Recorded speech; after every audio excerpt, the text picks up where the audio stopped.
O Senhor esteja convosco. Ele está no meio de nós. Proclamação do Evangelho de Jesus Cristo segundo Lucas. Glória a vós, Senhor. Quando Jesus se aproximava de Jericó, um cego estava sentado à beira do caminho, pedindo esmolas. Ouvindo a multidão passar, ele perguntou o que estava acontecendo.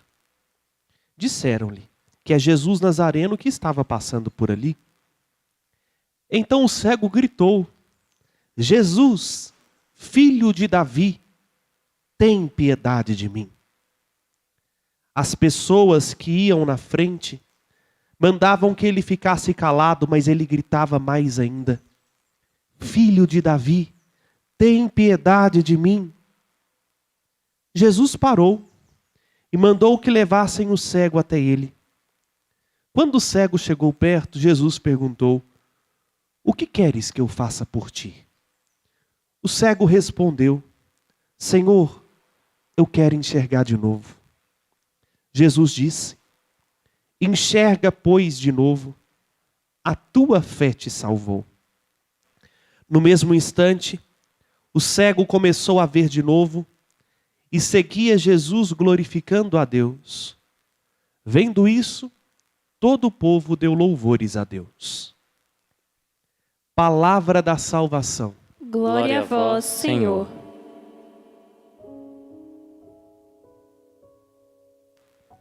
Vocês perceberam, irmãos e irmãs, que, diferente do habitual, a narrativa do Evangelho não nos começa com um caput, isto é, uma introdução de localização temporal.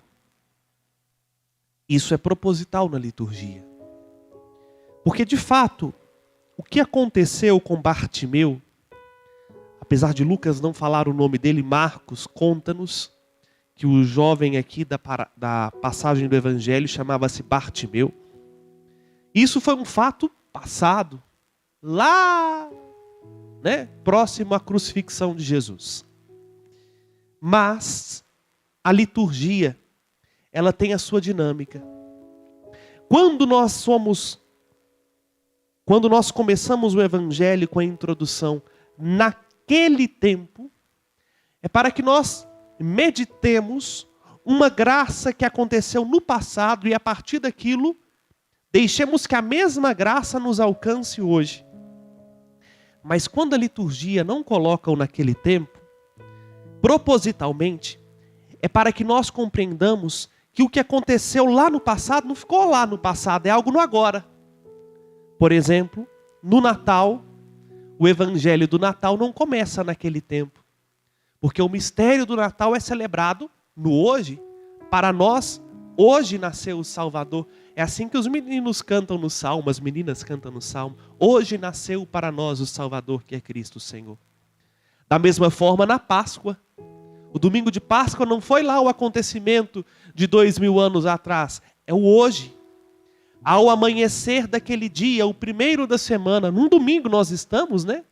E aí nós somos chamados então a entender que a graça é atual. Ela não é repetida, ela é no agora.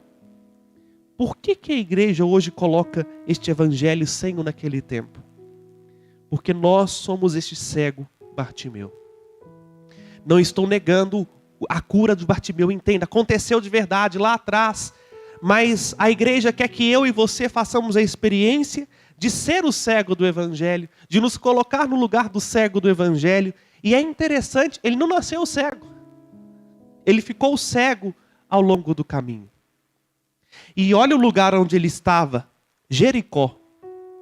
Que foi Jericó? Lembrem, antes de entrar na terra prometida, o povo precisou entrar em Jericó. As muralhas de Jericó. Daí nasceu a ideia do cerco de Jericó, né? Jericó, portanto, é a cidade porta, vamos dizer assim, são os frontões que dão acesso à terra prometida. Justamente por isso, porque ela está muito próxima de Jerusalém. Jesus chega em Jericó, isto é, chega perto do lugar da cruz, chega perto de Jerusalém.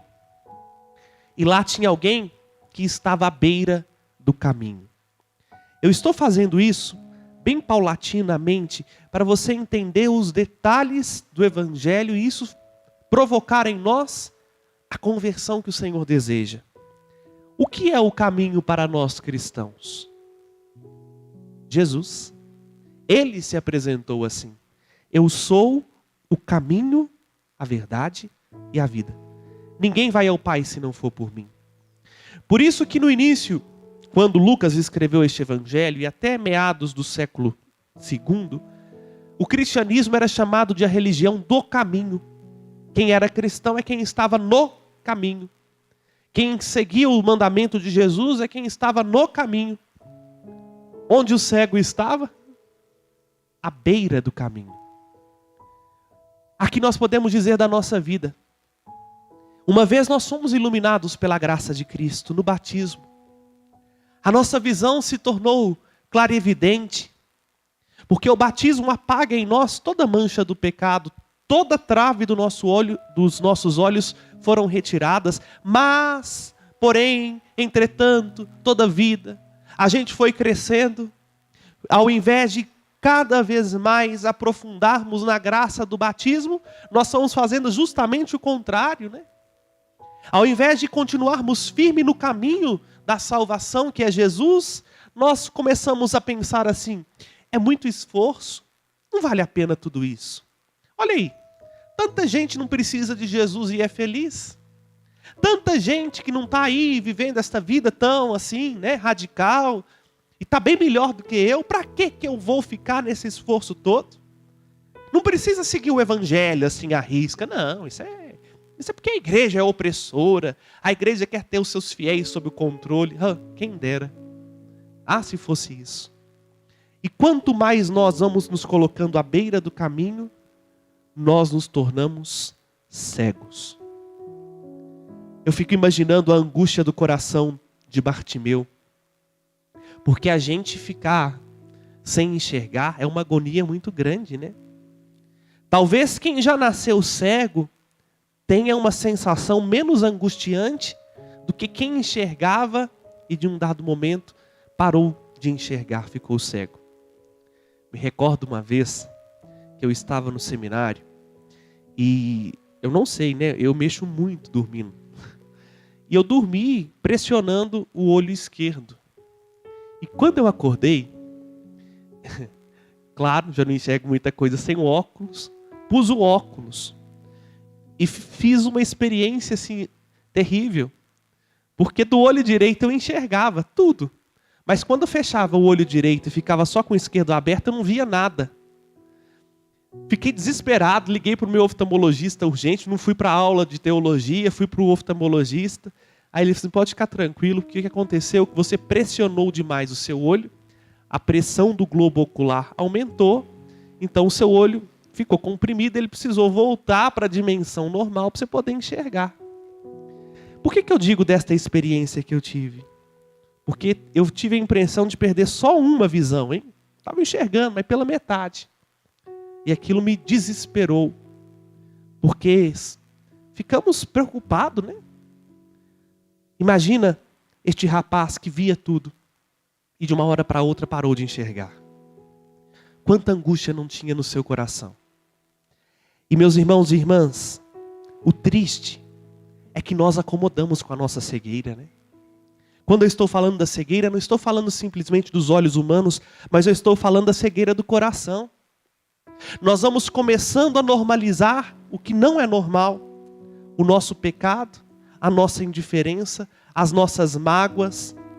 Começamos a ver tudo distorcido ao redor de nós, né? A criação, porque aí vem a ganância e eu vejo as coisas para além de mim como um objeto de eu lucrar. As pessoas, porque eu não vejo as pessoas como elas são, como filhas de Deus, mas as vejo como um objeto do meu prazer e que estão a meu serviço. A mim mesmo, porque eu não me vejo mais como sou, como filho de Deus, como servo de Deus, mas eu me vejo como Deus, no lugar de Deus. E pouco a pouco nós somos cegados pelo nosso orgulho, pela nossa soberba. Mas aqui está, meus irmãos e irmãs, uma experiência profunda que todos nós precisamos fazer. O cego não viu Jesus. Nem eu, nem você. Nós nunca vimos Jesus com os nossos olhos. Mas o cego ouviu falar de Jesus. Recordem que o apóstolo nos exorta: a fé vem pela escuta. Quando nós escutamos, o nosso coração se dilata pela fé. E então, ouvindo que Jesus ia passar por aquele caminho, o cego deu um pulo, né? E começou a berrar no meio da multidão: Jesus, filho de Davi, tem piedade de mim. Que bonito. O cego enxergava mais do que as pessoas que viam. Porque as pessoas que estavam ali, a multidão que estava ao redor dele, via Jesus como um curandeiro, como um quebra-galho, como um psicólogo de plantão, como revolucionário social, como a maioria das pessoas hoje, né? Que estão cegas para a fé. E aí vem Jesus distorcido, à luz ou aos moldes de seus interesses. Mas o cego não. O cego sabia que esse Jesus era o Messias esperado, sem nunca ter visto Jesus, apenas porque escutou dizer o que ele podia fazer. A cura da cegueira do nosso coração, meus irmãos e irmãs, vem pela escuta de quem é Jesus. Se quisermos novamente recobrar a visão espiritual, nós precisamos olhar quem é Jesus. E deixar que esse Jesus seja conhecido não pelos nossos sentidos, mas pela nossa alma, através da fé. O cego professou a fé de uma forma belíssima. Ele diz: Jesus, filho de Davi, tem piedade de mim. Agora, não mudou muita coisa não. O povinho santo que estava do lado de Jesus, quando viu o cego gritando, o que começou a falar com? Cala a boca, menino. Não precisa desse escândalo todo não. Que loucura, que fanatismo. Se ele quiser, vai ver, ele é Deus, ele sabe. Não precisa ficar pedindo. Não precisa ficar nesse escândalo. Você está atrapalhando. Jesus está querendo passar aí. Você não está vendo que você está inconveniente? Porque eram pessoas cegas na fé. Quantos de nós somos assim, né? Ao invés de levar as pessoas até Jesus, começamos a falar assim: não precisa disso tudo não. Para de rezar. Para de gritar. Porque se esse Deus te amasse, ele já tinha atendido seu pedido. Ele sabe o que você precisa. Para que você está gritando, esgoelando? Lembram da viúva da semana passada que Jesus diz? Que é necessário a gente rezar sempre e sem cessar. Ao ceguinho aí nos ensinando. Ele não desistiu. Ele esperou contra toda desesperança. Quanto mais queriam que ele calasse a boca, mais ele recorria à pessoa certa, a Jesus. Ele não pedia para o médico, ele não pediu para a multidão, ele não pediu para a igreja representada nos apóstolos. Ele pediu a Jesus porque ele confiava naquilo que ele escutou, que Jesus podia devolver-lhe a plena visão. E é justamente esta confiança, uma confiança que o fez insistir e não desistir de expressar a sua necessidade para aquele que tem o poder de transformá-la, que fez algo muito interessante. Ele parou o céu. Ele parou Jesus. Jesus parou e o chamou na sua presença. Termino dizendo da pergunta de Jesus. Eu me recordo do servo de Deus, Padre Léo, né? Do seu jeito jocoso e não desproposital, porque as suas piadas eram para nos dar uma verdadeira lição. Que as perguntas de Jesus são as perguntas mais óbvias possíveis. Está lá o cego, e aí Padre Léo brincava assim. E aí Jesus pergunta: e aí, o que você quer que eu faça? Aí Padre Léo brincava: não, Senhor, a vida aqui está meio difícil. Me arruma bengalinha, porque os meio-fio aqui estão muito esburacados, né? Para facilitar minha vida. Ou então, se for possível, um cão-guia. Vai resolver minha situação. É evidente que Jesus sabia que aquele cego queria ser curado. Mas talvez o que é evidente para Jesus não é evidente para nós. Quando Jesus nos pergunta o óbvio, é para que nós tenhamos clareza da maior necessidade nossa. Ora, quantas vezes nós estamos na presença dele e pedimos só o supérfluo, só o desnecessário. E Jesus continua nos perguntando agora: o que queres que eu faça por ti? Nós precisamos ter a coragem de reconhecer que nós enxergávamos Jesus, mas começamos a enxergar outras coisas, Porque o nosso amor foi esquecido. O nosso primeiro amor foi substituído por amores passageiros, por amores que não preenchem, por amores que não satisfazem. A resposta de Jesus é para devolver-nos a verdade do nosso coração, que às vezes tanto esquecemos, porque não conseguimos mais nem olhar para nós mesmos, porque os vícios, os nossos erros, os nossos prazeres tomaram conta totalmente de nós. É interessante a providência de Deus, porque termino dizendo, não é proposital, viu? A primeira leitura não tem nada a ver com o Evangelho durante a semana. Mas a providência de Deus quis que nós começássemos lendo o livro do Apocalipse no dia de hoje. E aí me recordo do que o Apocalipse é. Apocalipso. Calipso vem de kalima, em grego, que significa véu. Apocalipse é tirar o véu. É um mostrar-se. É dar-se a ver. Se não é isso que aconteceu no Evangelho, não é? E esta visão plena, Jesus revelou. Vou voltar ao que a Jéssica leu. Revelação, isto é, Deus que se mostra. De Deus que confiou a Jesus Cristo para que mostre aos seus servos as coisas que devem acontecer em breve. Nós só vamos saber ver a humanidade, ver a história e ver a nós mesmos se olharmos para Jesus. E esta revelação diz algo interessante. A igreja de Éfeso, uma igreja bonita, olha para você ver, estava ornada de dons espirituais, porque ela tinha 7 estrelas. Mais do que isso, ela estava incandescente, porque ela tinha um candelabro em seu altar, tinha fogo no seu altar. Uma igreja comprometida com a verdade, porque ela pôs à prova todo mundo que chegou lá se dizendo ser mensageiro de Cristo e na verdade eram impostores, mas tinha uma coisa que desagradava a igreja diante de Deus. Era uma igreja perseverante? Sim. Versículo 3 do capítulo 2 do Apocalipse.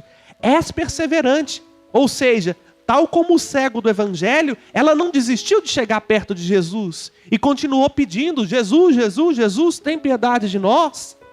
Sofreu por causa do nome de Jesus e não desanimou, mas, o interessante sempre está no mas, né? Mas, o que o Senhor diz da igreja, só tem uma coisa que eu reprovo, você esfriou-se no seu primeiro amor.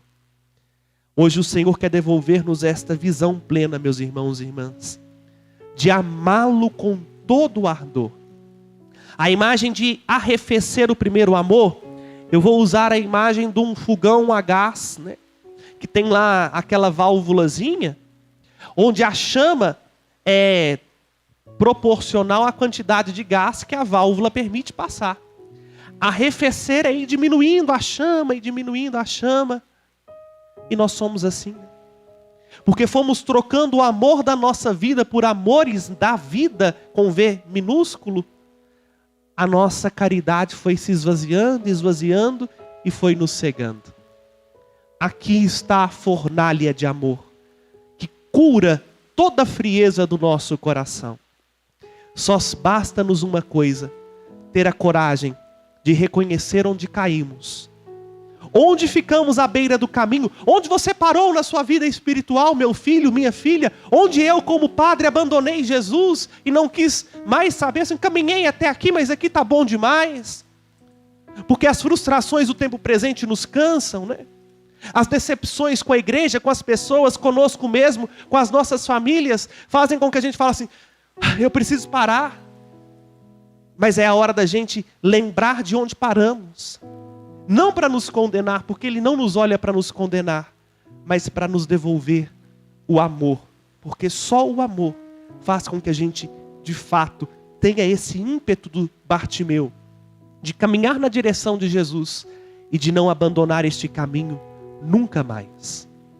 Deixemos que o Senhor cure a grande cegueira do nosso coração, para que olhando para a verdade nossa, a gente caia em si, para que enxergando de verdade com os olhos da fé, a gente veja, puxa vida, vivi anos da minha vida sem fé nenhuma. Convertamos o nosso coração e assim voltemos ao primeiro amor. O único amor da nossa vida. Porque é o único amor que não nos ilude. Pelo contrário, é o único amor que na verdade nos cura e nos salva. Aproximemo-nos de Jesus. E o caminho é um só. É a oração. A oração insistente, sincera.